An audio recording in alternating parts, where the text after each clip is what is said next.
Selamat malam, Kaltim Harian Malam kembali hadir bersama saya, Rosmi Rahma. Sejumlah informasi penting akan kami hadirkan untuk Anda dan berikut di antaranya. Kita awali Kaltim Harian Malam edisi kali ini. 6 orang guru SMA di Kabupaten Pasir mengadu ke DPRD Kaltim. Mereka mengeluhkan status sebagai aparatur sipil negara provinsi dan ingin pindah dengan status menjadi pegawai negeri sipil kabupaten. Berikut informasinya. Para guru ini menceritakan nasib mereka yang semula bekerja sebagai guru SMA Negeri 1 Tanah Grogot, tapi kemudian dimutasi menjadi guru SMA Negeri Batu Engau yang jaraknya sekitar 75 km dari rumah mereka di Tanah Grogot. Lantaran mutasi dari Dinas Pendidikan Provinsi Kaltim itu, ke-6 guru mengusulkan agar status kepegawaian mereka pindah dari provinsi menjadi pegawai kabupaten. Alasan para guru mengajukan pindah status kepegawaian karena saat dimutasi mereka tidak tahu apa alasannya. Belakangan beredar rumor bahwa para guru dimutasi karena dianggap sebagai provokator yang menyebabkan adanya siswa SMA Negeri 1 berunjuk rasa tahun lalu. Saya di sini mewakili teman-teman, kita ada berenam. Kami adalah guru-guru, sebelumnya kami adalah guru-guru SMA 1 Tanah Grogot. Beberapa waktu lalu kami dimutasi oleh pihak Dinas Pendidikan Provinsi, karena provinsi kan di bawah SMA kan di bawah provinsi, dimutasi, dan ketika kami menerima SK mutasi, kami tidak mendapatkan alasan kenapa kami dimutasi tanpa ada alasan yang jelas gitu loh. Nah, tapi sebagai ASN kami menerima hal itu, tetapi situasi berkembang adalah adanya ketidaknyamanan dari rumor-rumor yang beredar yang dihadapi oleh teman-teman kami yang istilahnya cenderung negatif rumor tersebut, baik di tempat kami yang baru ataupun di tempat kami yang lama, sekolah yang lama.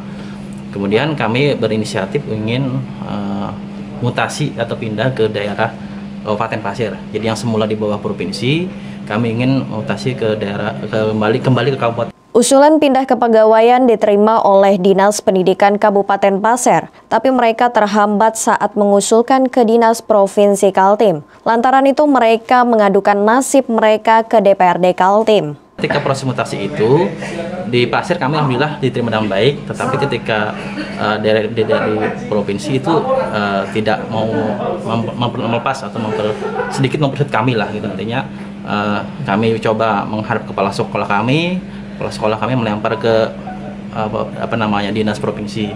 Kami menghadap dinas provinsi, tapi kepala provinsi melempar ke sekolah kami lagi. Akhirnya kami semacam dipimpong seperti itu gitu loh. Sedangkan Bapak Ibu kan tahu sendiri jarak di SMA Pasir kan cukup jauh. Jadi akhirnya kita coba mengadukan nasib kami ini ke anggota dewan di provinsi ini yang mudah-mudahan bisa membantu niat kami ini. Kami kan sederhana saja, kami hanya minta pindah kembali ke kabupaten kota. Jadi tidak lagi di bawah provinsi. Itu saja kok sederhana maksud kami. Jadi kami menanggapi hal itu, Ketua Fraksi PKB DPRD Kaltim Syafruddin mengapresiasi perjuangan para guru. Setelah menerima aspirasi para guru di ruang fraksi PKB, kemudian dikawal ke Komisi 4 yang membidangi pendidikan.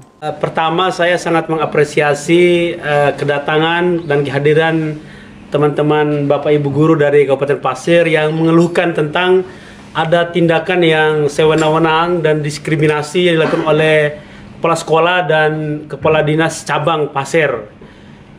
Memindahkan mereka tanpa prosedur, tanpa alasan, tanpa ada upaya-upaya lain, setidaknya ada teguran lisan, teguran tertulis, tapi ini langsung pindah. Mereka pun tidak mengerti alasannya kenapa kan itu. Nah, saya selaku anggota DPRD mendengarkan keluhan itu dan tentu saya akan memperjuangkan agar teman-teman guru ini bisa mendapat kesempatan atau mereka berkeinginan untuk sebenarnya pindah dari pegawai provinsi, pindah beralih menjadi pegawai kabupaten kota dan ingin mengajar di SMP di Kabupaten Pasir. Oleh karena itu saya minta kepada Kepala Dinas Provinsi, Dinas Pendidikan Provinsi untuk tidak mempersulit proses pemindahan ini, dan saya juga minta kepada teman-teman. Tim Kaltim TV melaporkan. Mari kita memerangi virus corona dengan mematuhi imbauan pemerintah. Stay at home. Sejumlah wisatawan Pantai Segara Sari Manggar melanggar protokol kesehatan tidak mengenakan masker. Pihak pengelola berkali-kali menegur namun tidak diindahkan. Sejumlah tempat wisata di Kota Balikpapan mulai kembali dibuka seperti yang terlihat di Pantai Segara Sari Manggar, Balikpapan Timur. Tak kurang dari 1.000 pengunjung baik wisatawan lokal maupun luar Kota Balikpapan memadati setiap akhir pekan. Namun pihak UPTD Pantai Manggar menyayangkan sikap pengunjung pantai yang sering acuh dan mengabaikan protokol kesehatan di kawasan Pantai Manggar. Di pintu masuk UPTD Pantai Wisata Segara Sari, Pantai Manggar memasang spanduk pemberitahuan untuk menggunakan masker, melarang lansia masuk ke kawasan pantai dan balita dan pelarangan untuk berenang. Namun banyak wisatawan yang melanggar, mulai tak menggunakan masker, membawa balita hingga lansia serta berenang. Namun pengunjung berdalih akan tetap menjaga jarak saat bermain di pantai. Asalnya dari Gunung Pipa. Oh, Gunung Pipa asli Balikpapan ya, Pak? Oke. Ini sudah mulai liburan sama keluarga, Pak? Iya. Pak, kan tahu nih ada protokol kesehatan, gunakan masker, tidak boleh membawa anak umur di bawah 5 tahun. Ini tahu, Pak, sebelumnya? Boleh. Tapi kan kita kan jaga jarak, Mas. Nggak khawatir, Pak? Khawatir sih ada, tapi kayak apa ya? Sudah hampir 6 bulan sih kita nggak pernah Jalan-jalan apa? jalan-jalan gitu, Mas. Tapi kita jaga jarak aja lah dari orang lain. Luar ya, Pak ya? Iya. Covid ini memang kita dibatasi pengunjung, paling banyak satu hari Minggu itu 1.000 aja, Pak. 1.000 orang. Iya. Untuk anak-anak juga seperti anak bayi di bawah 5 tahun kita larang masuk. Dan juga untuk manula juga yang 60 ke atas kita larang masuk. Tapi sejak juga kita mengantisipasi, Pak. Mereka kan ikut dengan orang tuanya. Jadi serba salah juga kita di pantai. Dan juga untuk berenang juga kami sudah ditegur juga oleh dari Dinas Kesehatan Kota. Katanya untuk berenang dilarang juga. Kami juga sudah pasang kemarin juga spanduk-spanduk. Tapi ya susah juga kita menegur mereka, masih tetap mereka berenang. UPTD Pantai Segara Sari Manggar kerap mengingatkan pengunjung untuk patuhi protokol kesehatan menggunakan pengeras suara namun tak diindahkan. Dari Balikpapan, Muhammad Idris, tim Kaltim TV.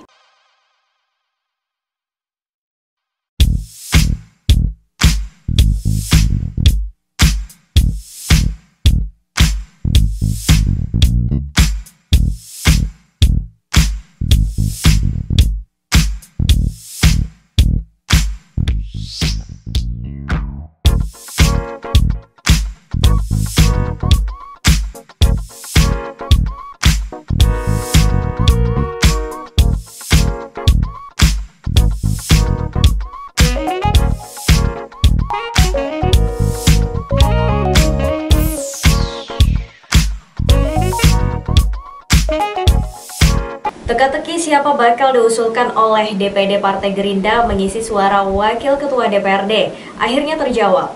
Rapat pleno partai dipimpin Andi Harun itu memutuskan Seno Aji menggantikan posisi pimpinan lembaga legislatif itu. Nama Seno Aji yang sekarang menjabat Ketua Badan Kehormatan DPRD Kaltim ditetapkan sebagai calon Wakil Ketua DPRD Kaltim dalam rapat pleno DPD Partai Gerindra Kaltim. Namanya diusulkan sebagai calon tunggal ke DPP Partai Gerindra dan masih menunggu persetujuan dari DPP. Usulan pergantian pimpinan DPRD Kaltim lantaran Andi Harun yang menduduki jabatan itu harus mundur dari anggota DPRD Kaltim sebagai konsekuensi maju dalam Pilkada Kota Samarinda. Dia telah mengirim surat pengunduran diri kepada pimpinan DPRD sejak 22 September lalu. Partai Gerindra di DPRD Kaltim memiliki 8 kursi, yakni Andi Harun, Agus Wandi, Ekti Immanuel, Bagus Susetyo, Seno Aji, Henry Pailan, Ahmed Reja Falevi, dan Baharudin Muin. Andi Harun sebagai anggota DPRD akan digantikan peraih nomor 3 besar saat Pileg lalu, yaitu Mas Hari Rais. Kita sudah lakukan rapat pleno di DPD dan memang itu nanti akan menunggu surat keputusan dari DPP. Memang kalau di rapat pleno hanya diusulkan satu nama. Nah, kita menunggu perkembangan selanjutnya dari DPP. yang ada di daerah sekarang. Artinya keputusan itu kira-kira kapan Bang bakal dikeluarkan? Kalau keputusan dari DPP kurang lebih 1 minggu dari sekarang. 1 minggu ya? Ya, jadi mudah-mudahan minggu depan sudah ada hasil dari DPP. Sebenarnya sudah ada namanya Pak? Kalau nama dari DPD dari hasil rapat pleno memang mengusulkan nama saya sebagai pengganti Pak Andi Harun. Namun kita perlu juga menunggu keputusan DPP karena itu baru sebatas usulan ke DPP. Andi Harun maju dalam Pilkada Kota Samarinda sebagai calon wali kota berpasangan dengan Rusmadi Wongso. KPU telah menetapkan 3 nama pasangan yang siap berlaga, yakni nomor urut 1 Barkati Darlis Patalongi, nomor urut 2 Andi Harun Rusmadi Wongso, dan pasangan nomor urut 3 Zairin Zain dengan Sarwono. Tim Kaltim TV, Hardin melaporkan.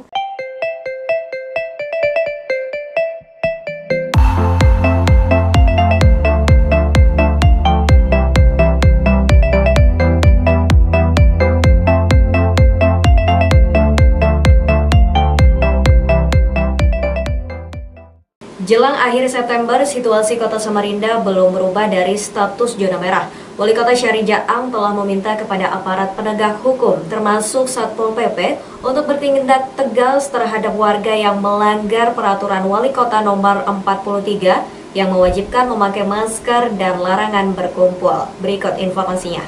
Selama 4 hari terakhir tanggal 25 sampai 28 September, terjadi penambahan 519 kasus positif baru di Kota Samarinda. Pelonjakan ini membuat status di Kota Samarinda semakin berada di zona merah. Pelonjakan sangat tajam terjadi pada tanggal 25 dan 26 September, yakni 426 kasus. Kemudian mengalami penurunan kenaikan pada 2 hari berikutnya, tanggal 27 dan 28 September, yaitu sebanyak 93 kasus positif baru. Tingginya kenaikan jumlah pasien positif baru membuat Wali Kota Syahri Jaang bertindak keras. Dia meminta kepada seluruh aparat hukum untuk menertibkan masyarakat. Bagi pelanggar yang tidak memakai masker dan kerumunan dikenakan hukuman denda atau kerja sosial. Bahkan untuk tempat usaha bisa dicabut izin usahanya.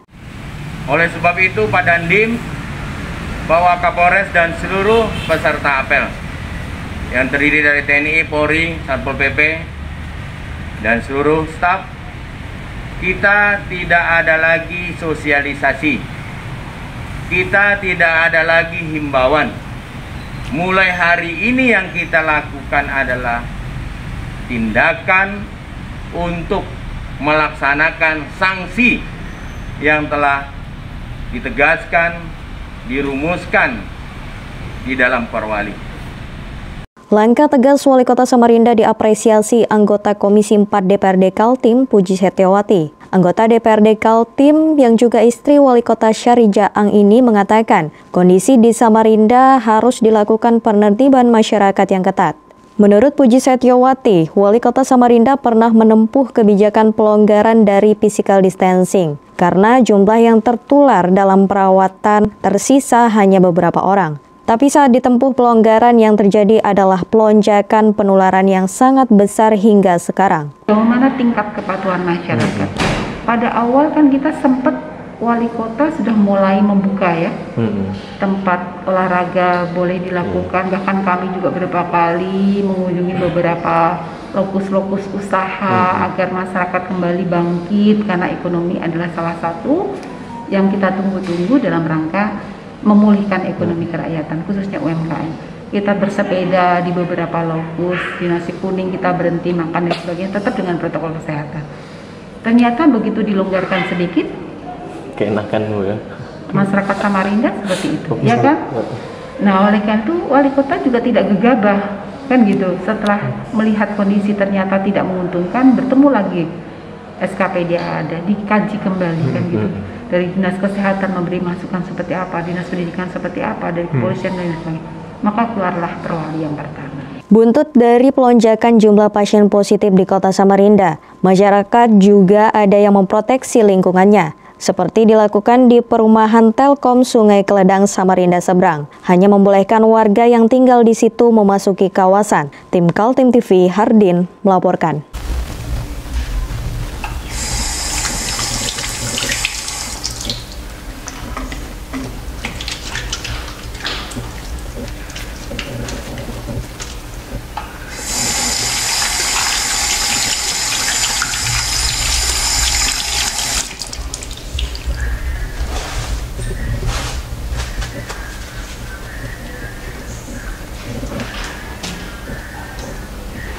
Meskipun di rumah saja, kita tetap selalu menjaga kesehatan, cuci tangan, menggunakan hand sanitizer. Ingat, mulailah dari diri sendiri. Tempat penyewaan pelampung di kawasan Pantai Segara Sari, Manggar turun drastis akibat COVID-19. Dibukanya kembali Pantai Segara Sari, Manggar menjadi harapan baru bagi pelaku usaha di kawasan pantai. Para pengusaha penyewaan ban pelampung di kawasan Pantai Segara Sari kembali berlega hati sejak awal September kawasan pantai kembali dibuka. Seperti pada minggu ini, sejumlah lokasi penyewaan ban pelampung kembali membuka lapaknya seperti sedia kala. Terbukanya pantai wisata andalan Balikpapan ini tentu menjadi pengharapan baru bagi warga sekitar yang sejak dulu mengais rejeki di kawasan tersebut. Salah satunya Andi yang sudah lama membuka jasa penyewaan pelampung ban. Namun meski sudah dibuka, keuntungan yang didapat tidak sama seperti sebelum adanya wabah corona. Jika sebelum ada corona, dalam sehari di akhir pekan, dirinya bisa mendapatkan untung sekitar 400 hingga 500 ribu. Namun saat ini dalam sehari di akhir pekan hanya mendapatkan untung 100 ribu. Ban bekas yang disewakan mulai 5 ribu hingga 15 ribu. Corona ini berapa sih abang bisa dapat duit? Sebelum corona ya minimal ya 500-400an. 500-400an bisa bang. Untuk jasa penyewaan ya, ban sama bola ini juga. Ini kalau satunya berapa bang? Kalau bebeknya 20. Ban kecil? Bannya kecil itu 10, yang sedang 15. 15. Itu pakai hitungan jam? Ya, sepuasnya itu. Sepuasnya ya bang ya. Tapi kalau sekarang semenjak adanya corona gimana bang? Ya drastis. Berapa sehari bang? Sehari ya paling 100-200? 100 aja. Paling mentok 100 bang. 100. Pernah nggak dapat sama sekali? Belum pernah sih. Belum pernah ya bang. Tapi pasti ada ya bang. Pasti ada. Diharapkan pemerintah Balikpapan mampu menggenjot sektor pariwisata di tengah pandemi COVID-19 sehingga berimbas pada usaha kecil warga yang berada di sekitar Pantai Segara Sari, Manggar, Balikpapan Timur. Dari Balikpapan, Muhammad Idris, Tim Kaltim TV.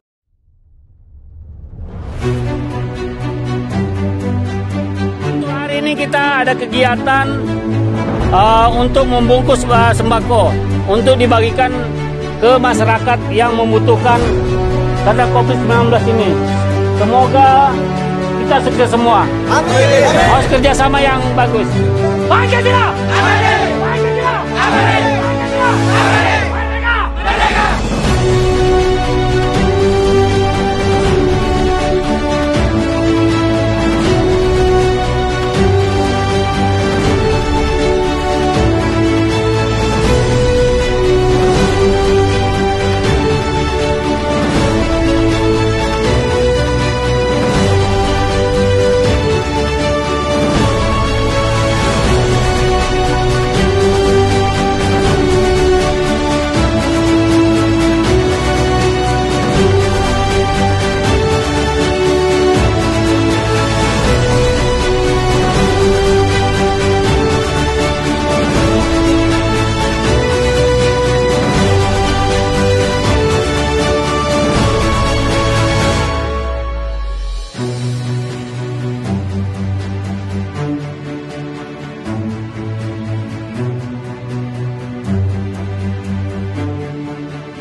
Lambatnya Pemprov Kaltim dalam menyalurkan bantuan yang dibutuhkan warga terdampak pandemi COVID-19 dikeluhkan oleh aktif organisasi LAKI.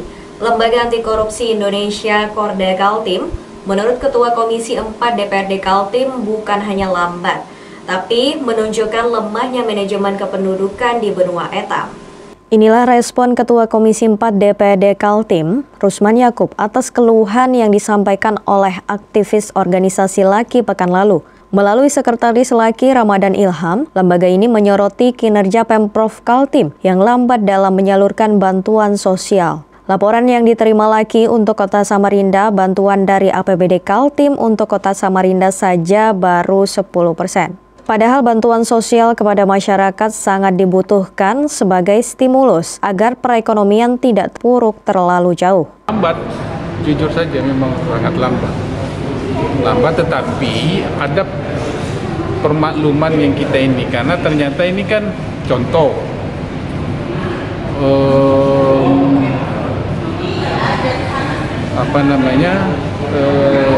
Problem yang mendasar saya lihat itu karena pemerintah provinsi takut sekali dengan duplikasi data, gitu, takut sekali, dan dia tidak mau ini, maka itu yang membuat lambat.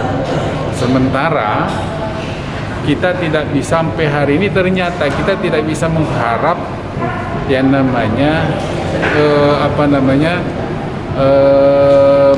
NIK itu. Bantuan untuk warga Kaltim dialokasikan dari 3 sumber keuangan, yakni pemerintah pusat, pemerintah provinsi, dan pemerintah kabupaten kota. Pemprov Kaltim telah menganggarkan dana refocusing sebesar 538 miliar, yang diantaranya digunakan untuk membantu warga Kaltim yang terdampak pandemi COVID-19. Bantuan diberikan 3 tahap, namun untuk tahap pertama saja belum tuntas seluruhnya. Menurut Rusman Yakub, situasi pandemi memberikan petunjuk kelemahan sistem penduduk dan data di benua etam. Dia melihat kelemahan itu menjadi tugas pemerintah untuk memperbaikinya. Artinya kalau sejak awal kita mengandalkan NIK, apalagi kalau dia bersumber dari aplikasi, dari elektronik, mestinya kan tidak susah, tapi nyatanya kan susah juga. Artinya sekali lagi saya ingin katakan bahwa pandemi ini menunjukkan kepada kita bahwa betapa lemahnya manajemen kependudukan kita, betapa lemahnya manajemen data kita. Urusan begini ya masih memakan waktu berbulan-bulan untuk verifikasi dan validasi. Hanya karena ketakutan kita untuk ganda, double entry segala macam. Padahal semestinya. Tim Kaltim TV, Hardin melaporkan.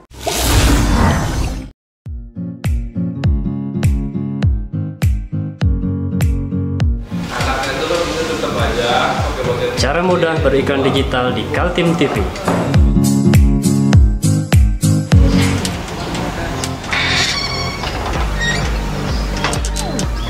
Yang pertama, jadilah sahabat Kaltim TV.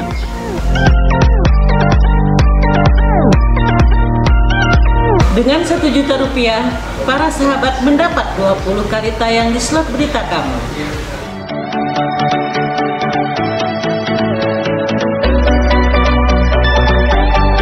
Dengan 20 detik dapat menjangkau 20.000 penonton. Anda beruntung karena mendapat kesempatan perdana dari kami. Ayo jadilah sahabat Kaltim TV. Demikian Kaltim Headline Malam edisi kali ini. Informasi lainnya dapat Anda simak melalui situs website kami www.kaltim.tv, channel YouTube dan fanpage Facebook Kaltim TV. Jangan lupa untuk selalu patuhi protokol kesehatan. Saya Rosmi Rahmat dan seluruh kerabat kerja yang bertugas pamit undur diri. Selamat malam dan sampai jumpa.